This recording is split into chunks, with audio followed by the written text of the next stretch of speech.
Me sinto profundamente honrado de ter recebido esse convite e tremendamente peixe fora de água. Estou tentando respirar.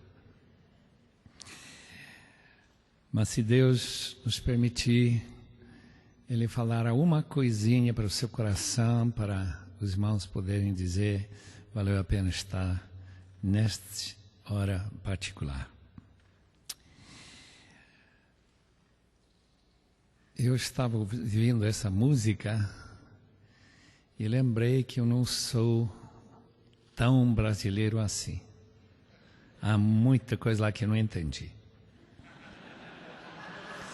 Ainda que sou mais brasileiro do que a maioria dos irmãos. No sentido de que eu estou aqui mais tempo. Mas parece que a gente tem que nascer aqui. Eu nasci na Bolívia, país vizinho. E fui criado lá. Mas sempre com essa mistura de cultura, a gente perde muito. Mesmo estando nesse país tantos anos. Pelo menos eu tenho uma coisa a meu favor. Eu escolhi ser brasileiro. Que vocês não escolheram. Uma pergunta. Por que estamos aqui na Terra? Por que nascemos? E a única resposta que me satisfaz, eu acho que é bíblica, é que nós nascemos pela mesma razão que Deus criou o universo. Isto é, unicamente 100% para a sua glória. Se é para falar sobre a igreja relevante, biblicamente só podemos dizer uma coisa e todo o resto é apenas ramificação. Que a igreja só cumpre sua missão, seu papel, se ela for uma igreja que glorifica a Deus e não a si mesma. Eu tenho um texto que eu gostaria de ler em Romanos capítulo 1, muito conhecido o texto, em que o apóstolo Paulo diz que a ira de Deus é revelada dos céus contra toda impiedade e injustiça dos homens que suprimem a verdade pela injustiça. Pois o que Deus se pode conhecer é manifesto entre eles, porque Deus lhes manifestou, pois desde a criação do mundo os atributos invisíveis de Deus, o eterno poder, a sua natureza divina têm sido vistos claramente, sendo compreendidos por meio das coisas criadas, de forma que tais homens são indesculpáveis, porque tendo conhecido a Deus, não o glorificaram como Deus, nem lhe renderam graças. Mas os seus pensamentos tornaram-se fúteis, e o coração insensato deles obscureceu-se, dizendo-se sábios, tornaram-se loucos, e trocaram a glória do Deus imortal por imagens feitas segundo a semelhança do homem mortal, bem como de pássaros, quadrúpedes e répteis. Trocaram a glória de Deus, tendo obrigação fundamental, total de glorificar a Deus, não fizeram isso. E a igreja que bebe nas fontes da cultura vai se tornando irrelevante na medida que ela também troca a glória de Deus pelas imagens, principalmente imagens não de escultura, não imagens feitas por mãos humanas, mas a imagem que você vê no espelho de manhã. Essa é a imagem. Lembra que Deus nos fez em sua imagem, mas era para essa imagem refletir a glória de Deus. Mas esse texto diz que Deus está bastante irado com a população do mundo, com o Brasil e talvez, possivelmente, com a sua igreja. Portanto, nestes minutos que eu tenho aqui, eu gostaria muito de primeiramente orar com os irmãos, pedindo que Deus tenha uma palavra para habitar no seu coração, para lembrar cada dia que você vai para a escola, cada dia que você vai para o trabalho, cada dia que você vai para pregar, cada dia, lembre, eu estou aqui unicamente para glorificar a Deus. Senhor, muitíssimo obrigado que Tua palavra nos dá essa orientação, porque senão estaríamos como nave espacial que perdeu contato com suas origens e que não sabe como está, para onde vai, nem tem nem destino seguro. Todos nós temos respostas para as necessidades do nosso mundo. Resposta não falta, Senhor. O que falta, Senhor, é vontade, é compreensão e saber como nós podemos tornar a Tua igreja, até que nós podemos influenciar esse Teu povo mais relevante para a sociedade em que nós vivemos, sociedade brasileira. Portanto, Senhor, tenha misericórdia de nós. E que durante esses dias, Senhor, tenha alguma coisa para nós dizer. Uma coisa realmente que nos ajudará a cumprir essa missão que o homem, em geral, tem deixado simplesmente desaparecer como água na areia. Que estamos aqui unicamente para Te glorificar. Em nome de Jesus, amém e amém. A nossa sociedade é dividida, pelo menos na minha opção, ou ótica. Me parece que o Brasil educado nas boas escolas e universidades é pós-moderno. O significado do pós-modernismo é relativismo e narcisismo, individualismo e eu vivo como eu quero, quando eu quero e como eu quero. E qualquer autoridade suprema não é comigo. Eu creio que eu posso fundar o que eu estou dizendo pelo fato de que na cidade de São Paulo, um dos bairros mais ricos e bem preparados intelectualmente, uma igreja batista ficou lá anos sem crescer quase 1 ou 2%. Quando aquela mesma igreja deslocou, alguns conhecem essa igreja, ele começou a crescer e a se tornar provavelmente relevante para uma sociedade da periferia. Por quê? Porque o povo bem preparado, que bebe pensamentos nas melhores escolas deste país, está ouvindo professores que estudaram com os melhores professores do primeiro mundo. E a igreja do primeiro mundo, meus irmãos, em grande parte se tornou irrelevante. Por que é isso? Por que na igreja da minha filha, que mora na Alemanha, o meu genro, quando foi eleito para fazer parte do conselho da sua igreja, eles colocaram no estatuto da igreja de Ruit, pertinho de Stuttgart, o pastor dessa igreja tem que ser crente. Os irmãos querem saber uma igreja irrelevante? Uma igreja que é liderada por pessoas não cristãs, pós-modernas, que falam de tudo menos aquilo que mais importa, a glória de Deus e o que Deus fez mandando seu Filho para cá,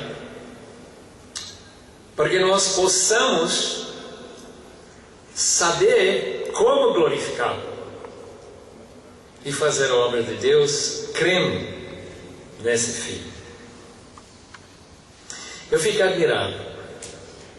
Eu estive há pouco tempo em Belo Horizonte, numa área rica, onde todo mundo tem curso superior, provavelmente. Se não, é porque herderam muito dinheiro dos seus pais.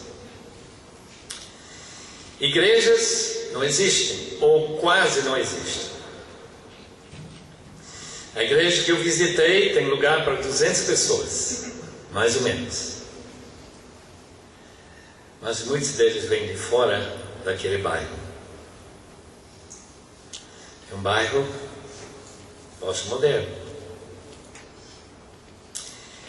Deixe-me ler o que Charles Colson tem a dizer sobre o que faz educação superior para o nosso mundo moderno.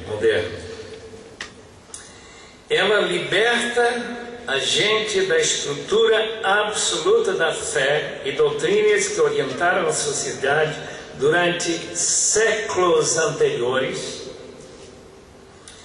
e criam o homem alienado,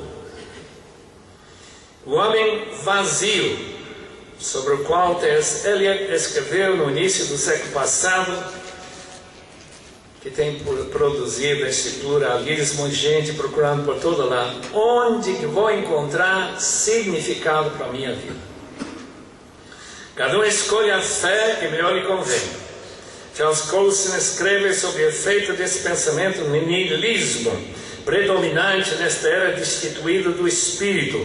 Um exemplo trágico foi a morte de David Kennedy. Não sei se os irmãos sabem que Roberto Kennedy deixou um filho quando ele morreu lá em Hotel Ambassador de Los Angeles. E esse filho, terceiro filho de Roberto Kennedy,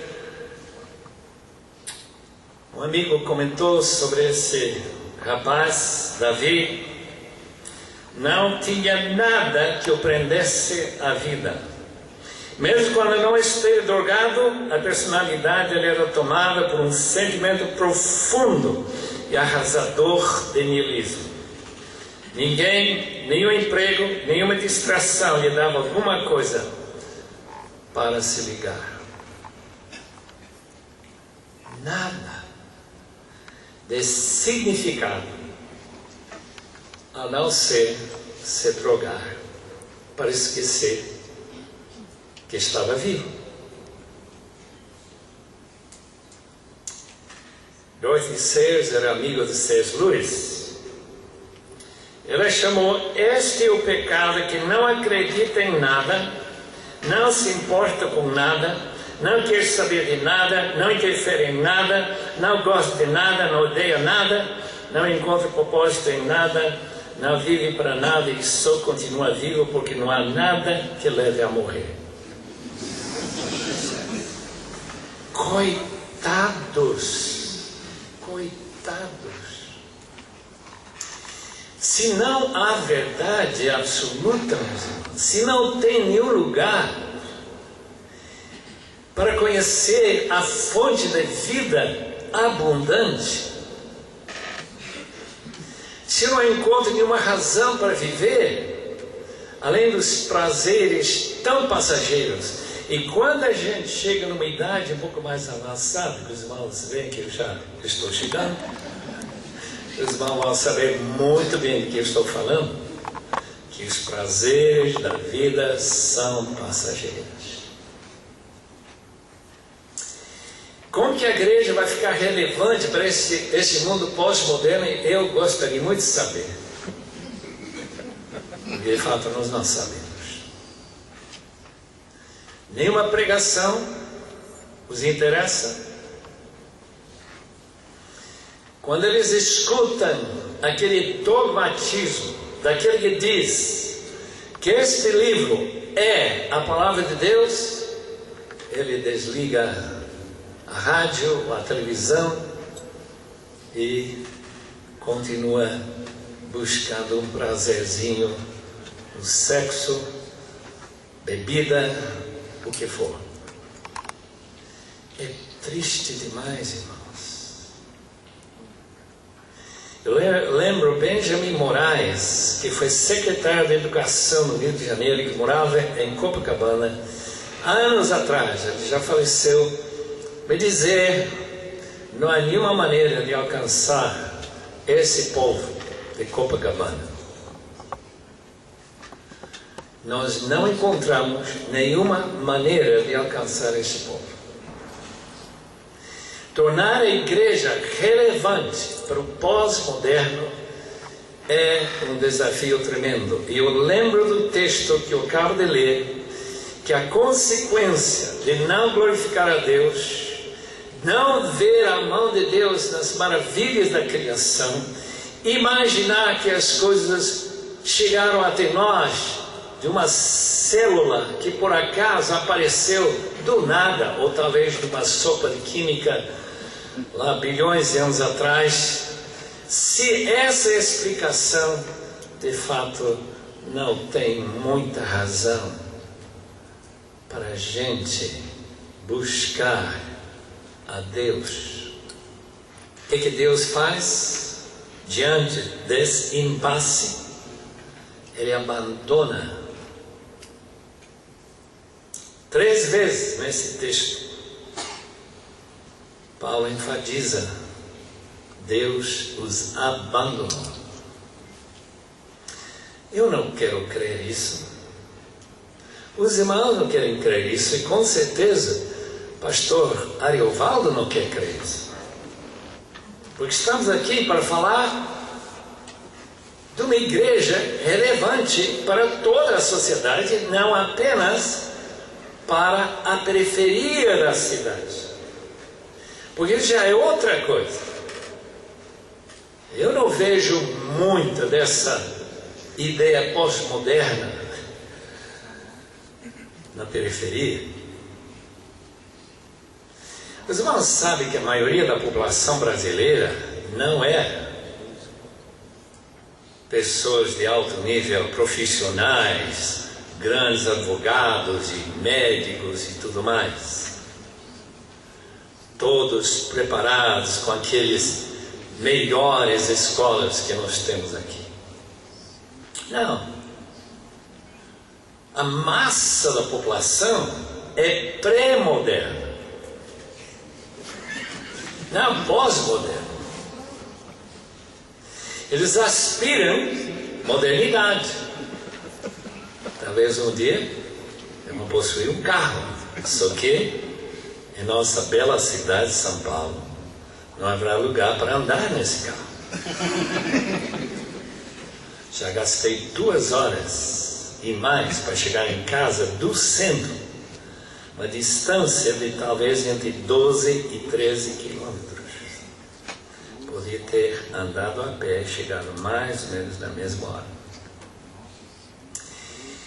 Irmãos, essa vida boa que os pré-modernos buscam, e buscam como? Com a ajuda de Deus. Por que as igrejas aparecem em todo lado? Será que eu vi certo? Barueri tem 500 igrejas?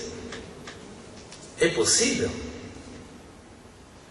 Será que Campos, onde eu estive esse fim de semana passado, tem 70 igrejas batistas, para não contar assembleanos, que são bem mais notáveis no seu crescimento?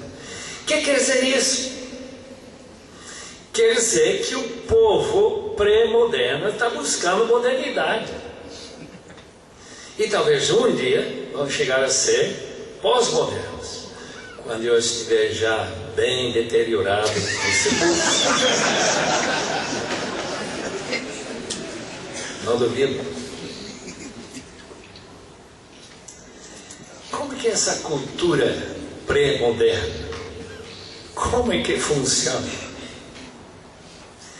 Funciona como uma fé cega.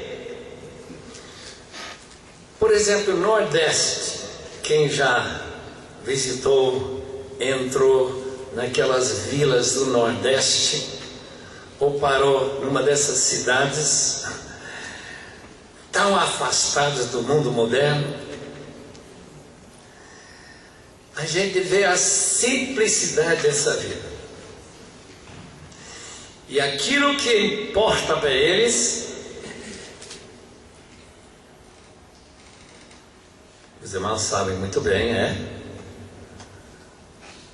o padre, a Igreja Católica. E numa cidade como Juazeiro do Norte, os irmãos sabem que tem uma estátua de um padre chamado Cícero. Frei Damião, essa turma que manipula e tem fechado a Bíblia para esse povo. Tem dito que a maneira de ficar bem com a igreja é de fazer romarias, comprar algumas estatuazinhas, chamado fé popular. Que coisa, irmãos. Pós-moderno não é por lá, não. Dá uma visita a uma dessas cidadezinhas, quem não visitou, quem não passou lá, e bate na porta e diga para eles: eu tenho uma mensagem que vai transformar a sua vida, vai colocar você em contato com Deus vivo. Ele olha para você e diz: quem é você?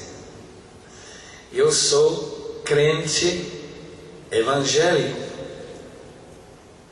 E, palavra verdade, a resposta é: o seu Deus pode mandar chuva.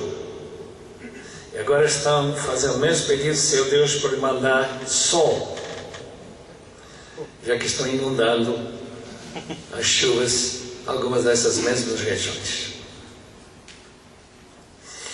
O que é que torna a igreja relevante para uma cidade como Diamante, Paraíba, onde a Juvep começou há quase mais ou menos 30 anos atrás? Foi quando eles pararam de evangelizar. Tinha mais ou menos, não sei quantas pessoas, era o começo, um ônibus de jovens de uma pessoa. E começa a dobrar os joelhos e dizer: Senhor, mande chuva para essa cidade, porque eles afirmam que não tem chovido em 3 anos. Qual é a relevância da igreja? Quando começou a chover, choveu mesmo, ou 2 dias depois. De repente o povo estava aberto para ouvir a palavra e se converter, ou pelo menos decidir que queriam conhecer um Deus que pode mandar chuva. Meus irmãos, isso é que torna a igreja relevante no Nordeste, sertão de pobreza absoluta. Esse seu Deus pode resolver meu problema. E se as igrejas, por meio da televisão, por meio da mídia, conseguem convencer esse povo simples, esse povo não racionalista, esse povo que não sabe muito sobre a teologia da libertação, mas eles sabem uma coisa: eles precisam de ajuda. Alguns estão doentes, alguns estão com outros problemas. Eles querem saber se esse Deus pode mandar chuva.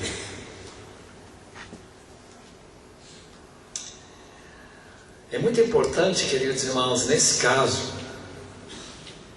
a gente olhar novamente para a Bíblia, porque é a Bíblia que vai nos orientar. E vai nos orientar em que sentido?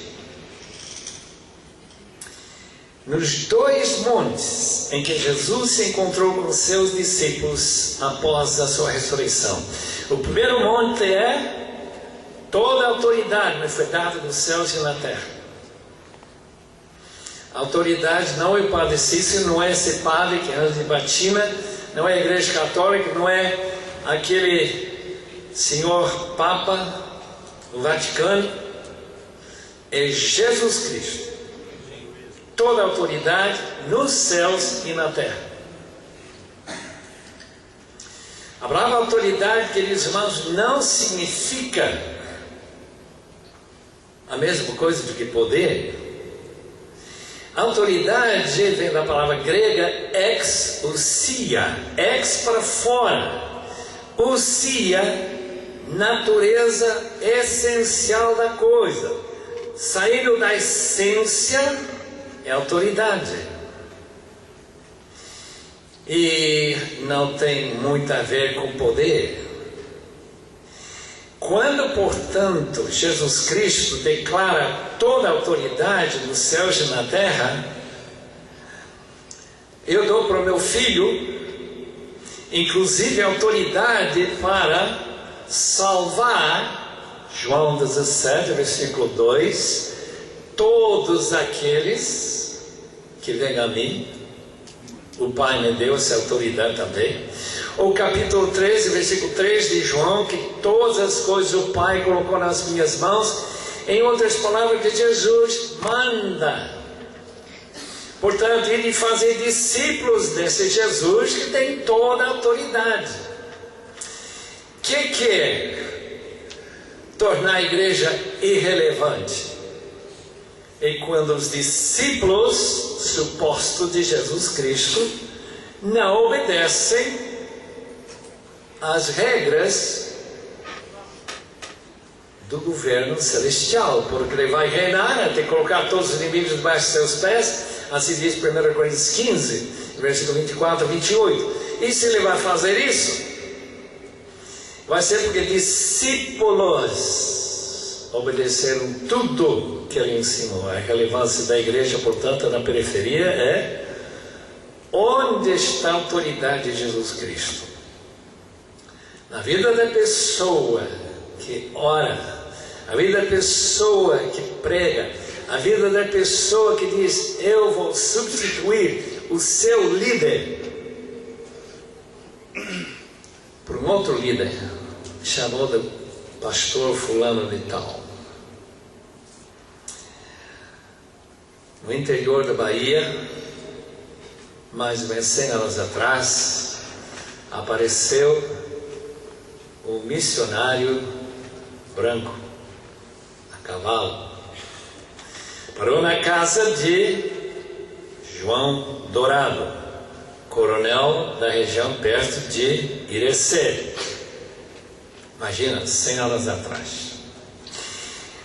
O missionário pediu um lugar para dormir, uma foragem para o seu animal. João Dourado: não dou hospedagem para protestante nenhum. Lembra-se que o interior da Bahia era perigoso nesses dias. Mas, como esse missionário era muito simpático, e ele fez o que toda pessoa que busca ajuda de um brasileiro já sabe: eles são de coração muito mole. Ele conseguiu ficar à noite. E lá veio o João Dourado começar a falar com ele. E começou a fazer perguntas. Aí eu falei que eu não falaria nada, ficaria em total silêncio. E o senhor está pedindo que eu fale? Pode falar. Aí ele começou a falar sobre a Bíblia, falar que a Bíblia católica é igual à Bíblia dele. E esse homem não acreditava de jeito nenhum. Ele foi para o padre, não sei se o dia seguinte disse: senhor padre, me deixa usar a Bíblia, eu quero comparar com essa Bíblia que esse missionário trouxe. Quando ele viu que era a mesma coisa, ele ficou convencido de uma coisa: que a autoridade espiritual não era mais esse padre. Um dia vem passando um vaqueiro, novamente, falta de água, uma região bem do sertão, meio seco, no interior da Bahia. Esse vaqueiro pede água. Se eu tivesse água, daria para os meus próprios animais. Aquele vaqueiro disse: se eu pedir a Cristo e Ele mandar chuva, o Senhor me dará alguma água? Nesse caso sim. Daí se ajoelha e o que acontece? Deus manda chuva. Quer dizer, a autoridade já estava lá, na pessoa do padre. Essa é a autoridade brasileira espiritual. De repente vem alguém que pode fazer o que o padre nunca tentou fazer. Imagine. Dizer que ele poderia pedir a Deus e Deus resolver o problema de água na região da seca. Enquanto esse simples vaqueiro pede e recebe. Isso quer dizer o quê? Que receberá um poder ao descer sobre vós o Espírito Santo. A igreja relevante, a igreja que tem poder. Reconhece a autoridade de Jesus para poder glorificá-lo, mas ele recebe do Espírito Santo poder, dunamis. E quando falta poder, ele pede, porque quem pede, ele dá. O interessante, meus irmãos, eu estar lá em Belo Horizonte, estar com esse pastor, que um dia ele foi escalado para pregar numa igreja em que o pastor tinha uma esposa que não foi na igreja em 15 anos por causa da depressão. Esse pastor falou, esse itinerante convidado disse: traga sua esposa esta noite. Ela não vem. Deixa eu falar com ela. Começou a falar com ela e disse: venha para o culto esta noite, porque eu vou orar por você e você vai ser liberto. 15 anos de depressão. Os irmãos têm coragem para dizer isso? Somente se a igreja é relevante, se Deus realmente fala. Nessa noite ela foi liberta. Eu estive nessa casa lá nos Estados Unidos, onde esse pastor orou, e Deus tinha resolvido esse problema. Meus irmãos, milagres e sinais, maravilhas, não são essenciais para a igreja ser relevante. Aliás, a igreja vai ser bem mais relevante se ela obedecer ao seu mestre e fazer exatamente o que Jesus manda. Mas quando a igreja não tem jeito de ensinar isso, porque somos tão indisciplinados, tão esquecidos, e quando a própria vida do líder da igreja não é um líder discípulo, Deus manda milagres. Pelo menos a Universal do Reino diz que manda. Deixa-me ler esse texto. Romanos 15, versículo 18. Não me atrevo a falar de nada exceto daquilo que Cristo realizou por meio intermédio, em palavra, em ação, a fim de levar os gentios a obedecerem a Deus. A obedecer pelo poder de sinais e maravilhas, por meio do poder do Espírito de Deus, assim desde Jerusalém arredores até o Ilírico, eu proclamei plenamente o Evangelho de Cristo. Os irmãos sabem que Paulo não podia ter falado isso se ele não tinha deixado líderes naquelas regiões com bastante poder e bastante compromisso com a autoridade de Jesus Cristo. Não tenho dúvida nenhuma.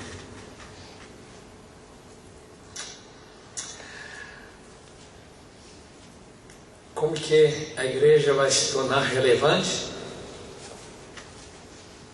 Convencendo qualquer povo que está aberto a ser convencido, que estão perdidos. Não adianta tentar salvar uma pessoa que não está perdida. E se não tem verdade absoluta, se não tem juízo final, como a maioria não crê que tem, então a possibilidade de ser relevante é muito pequena. Eu trabalhei nos Grandes Lagos como capelão e tinha um emprego normal para poder ganhar dinheiro para estudar em Edimburgo. O interessante é eu pregar um domingo e outro estudante da Chicago Divinity School pregava no outro. E um domingo de manhã eu fiquei acordado, porque eu trabalhei a noite toda, para ouvir esse homem pregar. Ele conseguiu pregar a mensagem inteira sem mencionar Jesus ou Deus uma vez. Imagina, estudante dele, imagina a relevância da sua mensagem. Se nós perdemos nossa fé, se nós não temos certeza das coisas que nós pregamos, a que o ponto de viver nessas realidades, no dia a dia, a igreja vai pregar a mesmo tipo de mensagem daquele jovem cujo nome eu não lembro mais. Eu não preciso falar muito mais para os irmãos sabem tudo que eu tenho falado. Relevância é para a glória única de Deus e não dos homens. Se eu procuro a minha própria glória, seja com dinheiro, seja com satisfação de sexo ilícito, o que for, eu perco a minha relevância. A relevância da igreja está na sua santidade. Por quê? Porque só na santidade da igreja e dos seus líderes que o poder de Deus se pode manifestar. Ele não vai manifestar seu poder quando pessoas estão vivendo em absoluta desobediência ao Senhor da glória, ou pregando uma mensagem contrária ao livro inspirado que Ele nos deu. Portanto, a nossa missão é tremendamente simples. Se tem alguém para ouvir, eu creio que nas periferias das nossas cidades tem muita gente querendo ouvir, onde as igrejas realmente reúnem o pessoal. Tenho ido para tantas igrejas nesses bairros, favelas, esse povo que não tem futuro nenhum neste mundo, mas eles estão buscando um futuro no mundo vindouro.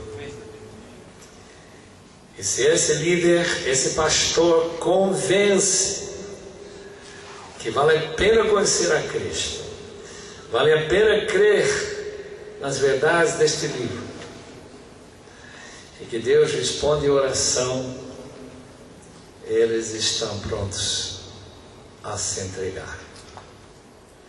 E a igreja se tornar relevante para esse bairro.